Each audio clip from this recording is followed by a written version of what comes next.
I think it's a discussion. fight to the death. I think this one might look. I think it might end up being a fight to the death, but See in what happens when we saying get that, there. well, it's because We'll see what's needed in the moment. Hi,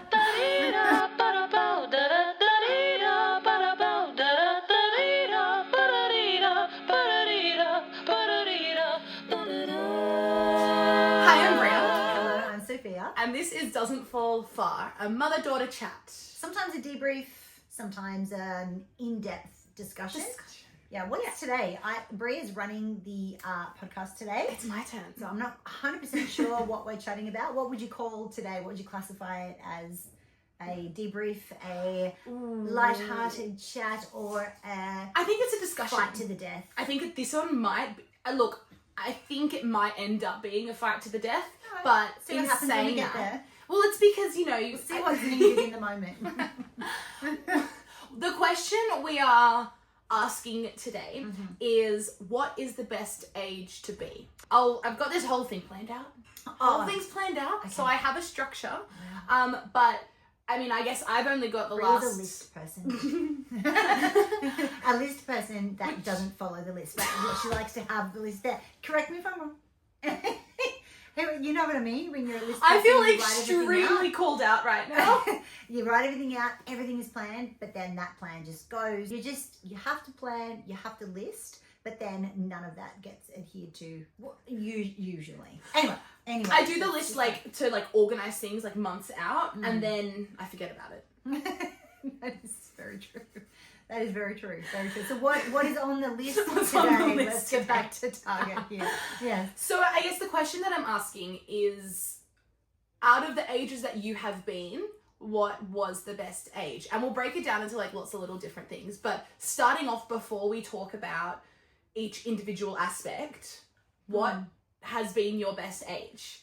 Because if I think about everything, I'd say for me 22. This is going to be you can't win discussion. I just need you Because to know also that. we were in such different places in our lives. But even this so, age. the reason why you can't win this situation, even though it's not It's not a win-lose, we've just I mean, for someone who's very competitive, this is not a competition. Okay, I did make that that's was on me. you. That's 100% on me. But you just, because 40's the best so far. It just is the best. Well, I know that I definitely can't argue with that. So that's because it. It's really conversation over because But would you say 40's been the best? Yeah. 40, the year being 40. No, Not your 40s. If you had to pick, I can't. You see, when you get to my age, which but I don't is have as much to 46, choose from. You don't. We can't pick individual years, and even if we could, why would we want to do that? It's a decade situation. It's decades. It's a decade kind of conversation, because that's how we refer back to things. In our 20s, all we think is how much we thought we knew and we didn't. And well, I'm sorry, but that is the case. It's true. Yeah. Then you get to 30s. 30s are good. 30s I am good. looking forward to my 30s. 30s are good because you do learn a lot in your 20s, and you get a little bit humbled, I think, in your 30s, where Right. but in a good way. Okay. Where you just think, okay, well, I am going to approach these situations with more experience, a little bit more wisdom, and I just think that you do have that approach when you're 30s. 30s are good, but you're still really youthful. You still generally have the same energy, and so I think 30s are a really good decade, but 40s are hands down the best so far. Why? Because we just don't care anymore. It's so good. It's so good to release that. It's fabulous. Yeah. Okay. I just I don't know how else to explain it except for it's just being 40 and mid 40s where you just go, yeah, I just don't care about that anymore. And you truly don't. It's great. Okay. Yeah. I mean, I guess I don't care about things as much now as I did when I was in my teens. Yeah. That's true. Yes, that's a comparison. But I feel like maybe I'm lucky that I don't care as much now. I kind of forced it out of myself. I don't know how to feel that blank. Okay, well, let me get into what we're chatting about, because what I wanted to do was I wanted to talk about different, I guess, categories and which age or decade or whatever it was Mm. was the best for that thing. So yes, if you're saying 40s is the best age now, was that the best age for fun? Was that the best age for friendships? Was that, all that kind of thing? Mm. So if we start off with... But really, this is just you grilling me. So I think what we need to do is we're going to design the perfect age. Well, what? I was like listing all the things, and then you said something. What do you mean design? So if we go through each of these categories... Do you mean if I could have what I've learned as a 46-year-old and go back and be 22, would I do that? Yes. Is that what you mean? That's what we're kind of trying to figure right. out. I mean, look. Because, yes, would you or would you not? Because, if you've learned all these things by the time you're 40, you probably wouldn't have done the stupid things when you were 20. There are obvious things that make being in your 20s sensational, okay? That all 40-year-olds can agree with me when it comes to that. I mean, yes, just the ability to be able to literally pack a bag and go, I'm going to go for 3 months, see you later. It's great. And obviously that is definitely an advantage of being in your 20s, which is fabulous, and you should enjoy that, as much as possible. Yeah. When you're 40, you definitely have responsibilities that, definitely that don't allow you to just do that. So if we start off by looking at, I guess, confidence, right? Because I guess that's a difficult subject to talk about, really, because your confidence goes in and out, I would say. And it does. I do think that as you get older, especially, it's just life, it just kind of beats on you a little bit. Can you say that? Just bring it lighthearted. Keep going. Sorry. Bring it back. Well, but the good, outcome of that is that, it definitely, even though it sounds heavy when I'm saying it, and sometimes, I'd be lying if I said that there weren't heavy experiences in life, but what it does is that it brings perspective, so that you do realize that spending a lot of time worrying about those things that you worry about in your 20s is just, you don't either A, have time to worry about them, or B, you just don't care about them anymore. Either way. So there is definitely a sense, a much lighter sense of just confidence. I think you definitely come into your own. You're not as kind of self-judgy. Yeah. I mean, I guess it's probably a little harder to talk about than I had anticipated, because I don't have those, obviously, extra 22 years of experience. But even just from, the age of, I guess, 16 to the last decade, pretty much, the last 8 years. I just think there's a confidence that comes with just aging. It's very hard to articulate as well. There is a happy ignorance that comes with when you're 20, and that is a good thing. There's things that you have no idea, you're not even aware of potential outcomes, and so therefore you do it anyway. You do it anyway because so even though you might not have the confidence in the kind of who you are as a person, because that you definitely in your 20s, and I don't mean this in a disrespectful way at all, but you definitely in your 20s have not figured out who you are yet. Because you just haven't had all the things happen to you yet. And all the things, the opportunities and all the, I'm not going to say hardships, just different things, okay? So I feel like there's a lot of, it might be different for everyone, but there's a lot of waiting and anticipation in your 20s. It's exciting because you don't know what's coming all the time, but there's a lot of waiting for the next thing or anticipating what's going to happen next, which, in a way is really, really exciting because you don't know where you're going to be next month or next year or whatever. But then comes the other side of that, which is, oh my God, I'm just waiting. Especially, I guess, in the arts and everything like that, when we are in this age group, we can't plan for the future. There is no planning for the future. There are hopes and there are aspirations. But even people in the corporate world, or people who have done degrees and they've still got to wait, like what you're saying. Yeah, you got to wait until you finish your degree. That's right. Wait until you can apply for jobs and interviews, and you're waiting. So I can appreciate what you're saying, and it, like you said, in the arts as well. You're waiting for the next opportunity to arise, and yes, I guess that doesn't happen as much. So would you say what was the best decade for you, confidence-wise? Still 40s? Definitely, yes. I think you have to decide along the way between 20 and 40, and I'm sure that it will become even more so as I get into the 50s and 60s, but you have to decide when things happen to you that you're not going to carry that with you. Mm-hmm. And you have to decide that you're not going to be held down by certain things, and that you're not going to be broken by certain people, and that you're not going to allow that to in any way make you bitter or resentful. And that they're probably the most important things, because if you let that seep in, there's a lot of work to do there to enjoy your life. And so being aware of it is the first thing that you have to do, being aware of it, and then you get to work on making decisions that will fulfill you, because I think that is the most important thing, is fulfillment. And all sorts of things happen along the way, obviously, having children or having families or traveling or, your dream career, all of those things fulfill you.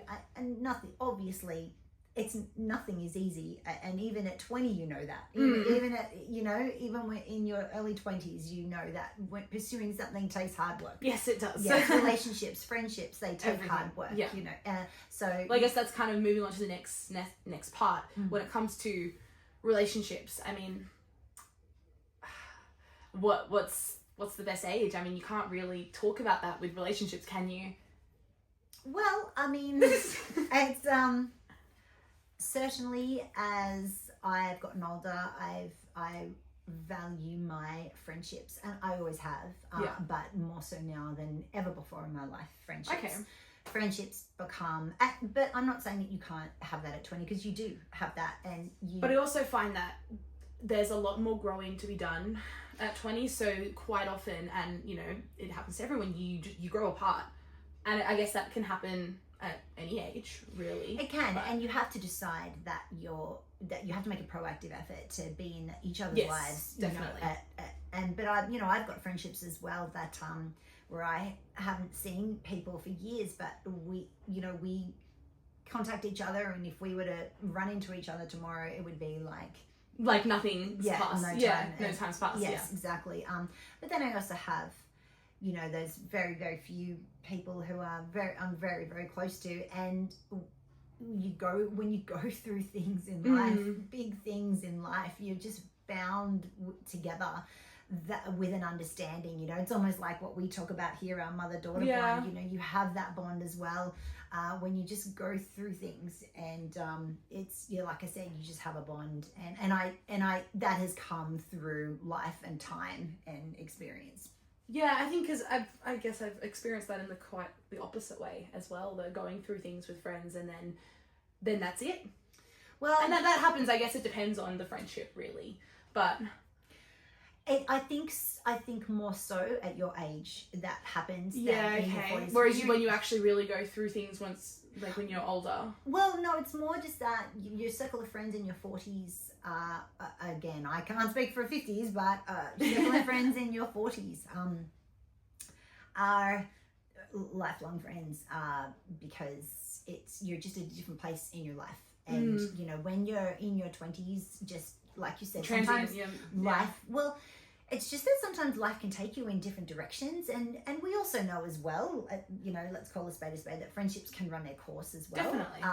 And that just, I find that doesn't happen so much in your 40s. Right. Okay. Yeah, I have found in my 20s and 30s definitely that friendships just run their course for whatever reason. No bitterness or resentment. It just happens. Whereas in my 40s, the friends that I've had, I'm going to turn 47 this year, and the friends that I have now, I've had for a very long time. Right. Okay. They wouldn't run their course. The friendship wouldn't run its course. But yeah, so you connect with people differently when you're 40. That's all. Yeah. Okay. Yeah. No, I think that's.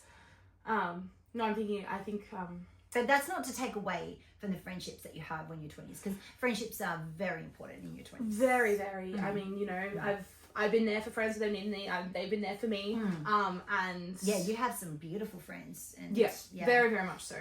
But it's funny, actually, a lot of my friends, apart from, you know, my sister, who, you know, we've got those childhood friends that stick, and because you're right, I guess it's not to that same extent, but you go through so much growing up together that you're bound together, no matter what. No matter where life takes you. Yeah, and we've lived, you know, we've been on opposite sides of the world, and there's different things that you bond with, you know, not necessarily we're talking about your best friend, but just with different friendships as well. You know, I would imagine in your opera world, you know, you have a bond with these people that you really can't have with other people because you can't talk opera. You can't talk about those crazy, weird stories. Whatever they mean, I don't know. What do you mean? Like the opera that I did this weekend, where my lover was having a psychotic break because a ghost came and haunted him, and so I decided that because he was no longer mentally with us, I had to kill myself. Yeah, that's only happened one time. So strange. Wow. No, but then it's funny because those kind of friendships, and then you've got the friendships in different worlds. Sport. Or business. I was going to say sport. Or uni, if you're at uni, and then you go, exactly. So you have all different, but I just think that when you kind of my age, your friends are your friends, and that doesn't matter. You chat about your different worlds, but there's always that, you know, that one thing that binds us together, which is just where we are in life. So it's just a little bit different. Because I think a lot of that's a point for me. But it's not a competition. What about like just having fun? Because I guess that kind of comes and falls under like the responsibilities and all of that. Yes, I think when you're in your 20s, there's a lot of fun. There's a lot of fun, and you just, you know, there's a freedom to that fun. Definitely. I don't have to think about, and it's great. That's how you should be in your 20s. You know, to make the mistakes and to do the things because you can. I didn't say no, just me. No, I think we've misunderstood. Yeah, cool. All right. I just mean freedom. Like, if you want to go out and stay out all night, for example, go dancing, you can, because you know you don't have kids at home that you have to get back to or be responsible for. But you know that it is funny because we get to opera lessons or get to music lessons or get to sport. Anyway, you understand. No, but it's different because me in my 20s and you in your 20s are very different lives. Yeah. You had responsibilities early on. It's still my choice though. I mean, you know, that it was still like it's not something that I was burdened by, because that was point for Brea. For me. I'm not a burden. I say that to myself in the mirror every morning. I am not a burden. Sorry. No, I made that choice. But you know, I'm also someone who, like, I really love being with my kids. I really love it. So that's really never been a burden. I mean, the responsibilities can be hard sometimes. But yeah, I've never really looked at that as a burden. But in saying that, you know, in your 20s, you can just have that freedom around the fun, which is wonderful. You know, whereas funny. Our fun needs to be scheduled. Scheduled. But that's what I'm saying. I think that you have to, again, it's that decision of finding fun and joy in what you do, just in what your responsibilities are, is what I'm trying to say. Except for cleaning. I can't do that. It's not fun. I don't enjoy it. I do what everyone says, just put music on and dance. It doesn't work. It's not my thing. I never enjoy it. Well, I mean, even in my, I guess, limited experience of fun, I didn't really let myself have fun or do, I guess, spontaneous things or anything like that until maybe you're just weird. That was because you were a disciplined. But it took me a while to figure out that I can still be disciplined and still enjoy. I actually had to encourage you to stop practicing and go and have some fun with friends. Yeah. I had my eyes set on a certain thing, and it's, you know, they're even more set now, but I've found a bit of a better balance. But, so you know, I might not have the quote unquote freedom to go on dancing all night or something, but I don't want to. I don't really want to do that. That's fair enough. You know, I'm still recovering. But you definitely have a little bit more freedom that way. But then again, you know, you have to weigh that up against financials, I guess, versus against financials and 40s, which I guess I'm not the greatest example because I'm a single mum with 4 kids. Financials have never been overflowing, but you know, they could be. Or could have been. They could have been. A lot of things could have been. But you definitely spend your money in your 20s with not a lot of regard. 100%. And that's fine. You know, I remember being overseas, thinking that I had paid for a hotel, and I hadn't. So we rocked up to Hawaii, and they're like, she remembers, and they go, oh, just so you can, you know, pay this now. And then this is the very end of my trip. The very, very end. So I was dead broke. I had like maybe... She was dead broke the entire time. I got phone calls constantly having to send money. Okay, $800 here, $1,500 here, $300 here. This was another phone call, $800 for 2 nights or something, because her and her friend were stuck in Hawaii and were just hoping that they'd get home. That's how that story went. Hoping. I win, point for me. Next question.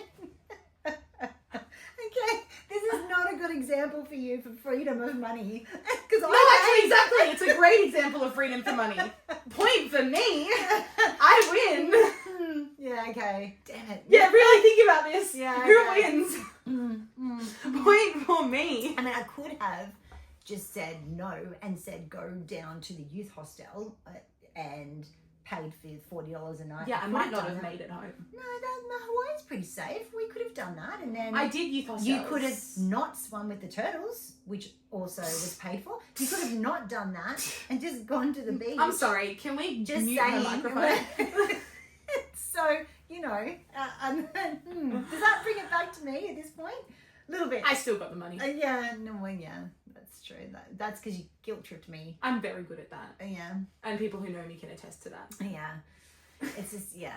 Anyway. Well, yeah. You Look, did we get all that have one. our skills. We all have our skills. Is that what you call it? So don't you agree that, okay, yes, in your 20s, it's, and I'm not talking, when I say don't you agree, I don't mean Bria, I mean people listening. Don't you agree? I'm not talking to her. Don't you agree that in your 20s, yes, there was a sense of freedom and fun and irresponsibility that was wonderful, right? But in your 40s, just, it's, even though you do have responsibilities, you know, it's just better. Well, because you definitely have much more of a sense of who you are. You don't take other people's opinions as seriously, you know, only the ones in your close-knit circle. You don't, you know, so you're not as self-deprecating, I think, as well. Yeah, okay. Yeah, I guess like much more of a confidence as a woman in your 40s than we have in our 20s for sure. And much more of a sense of self, which I guess, you know, comes with just experience. It comes with time. It comes with wisdom that we gain from the things that happen. Looking back and knowing that some things happened to you, some things were your choices. You know, you've got to and I think there's that sense of kind of deep. There's a time I think where women, in particular, we have to stop and go, okay, you know, who am I? How am I going to deal with this next part of my life, or how am I going to deal with what's happened to me, and that is what grows into that sense of strength that really is expressed through confidence, I think. Yeah, okay. So I guess like if people listening, you know, who are my age, do we think that we You can look forward to it. Yeah, can look forward to it, I guess. Do we look forward to being our as good as we 30s? are? Or let me... No. Basically, that's what I'm saying. speaking.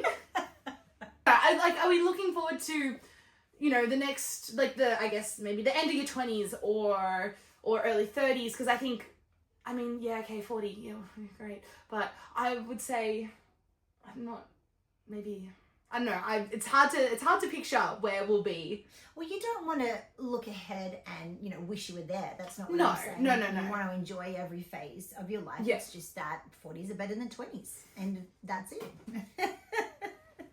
And without this being a competition, I win. I'm asking you then, I guess, if you could take what you've learned now and go back to being my age, so go back to being 24, would you do that?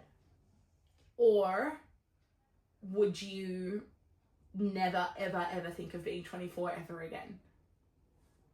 B. Even if you had the knowledge, because well, I guess I wouldn't want to have the knowledge now. I want to live under a rock sometimes. I don't know. It's B. It's still Sorry. It's just B. I'm not saying that being in your 20s isn't great, because it is, but that's just that sense of self that comes with being in your 40s, I think, is just something that I wouldn't want to go and have to learn again. Basically, it's too hard. It's too hard. So what, is that like 2 points for you, 3 points for me? No, Oh, not at all. I can't count very well. I think during this conversation you got 1 point. I got 2. No, I got your money. That's it. Oh, and the freedom. Money and freedom. Mm. But you pretty I think I can settle for that. Okay. I think I'm okay. Truce. I'm not sure. There doesn't really need to be a winner. We're just really curious to know what you think in terms of, would you, if you prefer 20s and 40s, would you have to be 20s or 40s? Have to Or hear in from between. the mums about that, or in between 30s. Yeah. Let us know the best. I know you want specific year, but I'm going to go with decade. Just because when you're our age, you kind of look back at the decades. It's kind of like a clump. It's a clump. It's a clump. It's a clump of time. It's a clump It's of not- time. It's not per year, unless something amazing happened in that year. Then it's more clumpy. Okay. So let us know, because I would still not go back to my 20s. I just wouldn't. So next week we're going to have a little chat about. Have a little chat. This is your one next week. Yes, it's mine, and it's going to be rose-colored glasses, or lack of. Thank you so much for joining us. We'll see you next week. See ya. Bye.